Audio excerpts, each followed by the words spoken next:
خاتون ہے، تصویر سے یہی لگ رہا ہے، لکھتی ہیں کہ اگر بغیر اجازت یہ مسجد بنائی گئی تھی تو اس کی کوئی شرعی حیثیت نہیں، لیکن سوالات کیا کھڑے ہوتے ہیں کہ مسجد گرین بیلٹ پر تھی، گرا دی گئی۔ سوال یہ ہے کہ مسجد سے چند قدم آگے اسلام آباد کلب کے سامنے گرین بیلٹ کہاں جاتا ہے؟ ٹھیک ہے، یعنی اسلام آباد کلب بھی اسی پہ آ رہا ہے، تو کیا افسر شاہی کے اس عیش کدے پر بھی قانون کا اطلاق ہوگا؟ Question mark. پھر آگے خاتون یا موصوفہ کہتی ہیں کہ گرین بیلٹ کی طرح مارگلہ نیشنل پارک میں بھی تعمیرات پر پابندی ہے، تو کیا ٹی کے آر نامی ہوٹل کو بھی گرایا جائے گا؟ Question mark. پھر آگے کیا کہتے ہیں، کیا گنز اینڈ کنٹری کلب بھی نیشنل پارک کے حدود میں نہیں؟ اس پر قانون کب لاگو ہوگا؟ Question mark.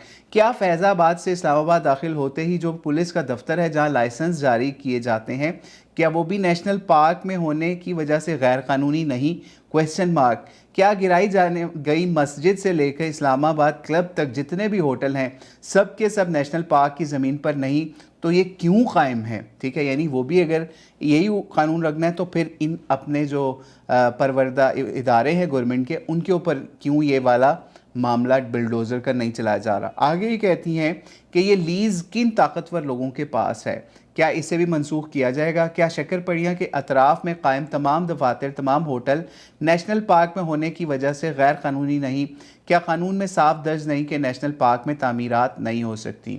تو یہ کویسچن مارک ایک خاتون نے ڈالا جن کا نام غالباً ملیحہ محمد ہے، اور بڑی زبردست انہوں نے انفارمیشن دی اس حوالے سے کہ غیر قانونی تعمیرات تو پھر اس گرین بیلٹ سے لے کے فیض آباد تک ہر جگہ پہ ہیں، ان سے کیوں نہیں اس چیز کو سٹارٹ کیا جاتا؟ ان پہ قانون کیوں نہیں لاگو کیا جاتا؟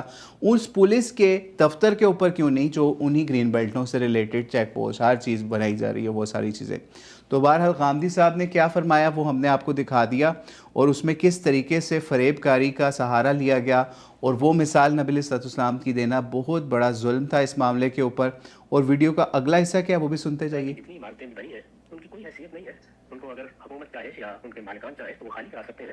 اس طرح کی جگہ پر بنی ہوئی کسی مسجد کو بھی کوئی تقدس حاصل نہیں، تاہم جب بھی اس طرح کا کوئی قدم اٹھایا جائے تو وہ انصاف کے ساتھ اٹھانا چاہیے، بے لاگ طریقے سے اٹھانا چاہیے، اور اس میں یہ رویہ نہیں ہونا چاہیے کہ آپ نے مسجد گرا دی لیکن اسی کے بالمقابل ایک عظیم عمارت موجود ہے جس میں مثال کے طور پر ایک ہوٹل کھلا ہوا ہے، اس کی طرف آنکھ اٹھا کر نہیں دیکھ رہے۔ تو جو کرنا ہے انصاف کے ساتھ کریں، اس میں مسجد کو کوئی خصوصی حیثیت حاصل نہیں ہے، وہ اگر کسی ناجائز زمین پر بنی ہے تو اس کو مٹائی دینا چاہیے۔ یہاں پہ انہوں نے اچھی بات کی اور انصاف پہ مبنی بات کی کہ بھائی جو باقی کے ہوٹلز اس طرح کی چیزیں ہیں ان کو کیوں نہیں گرایا گیا، لیکن یہی تو گھٹیا پن ہے حکومت کا کہ وہ شروع مساجد سے کر رہی ہے۔ ٹھیک ہے، یہی گھٹیا پن ہے، حالانکہ وہ خود ان کو آن کرتی ہے، جب وہ ہم یہ بات پہلے بتا چکے ہیں اوقاف والی، لیکن غامدی صاحب آپ کو یہ والا رخ نہیں دکھائیں گے۔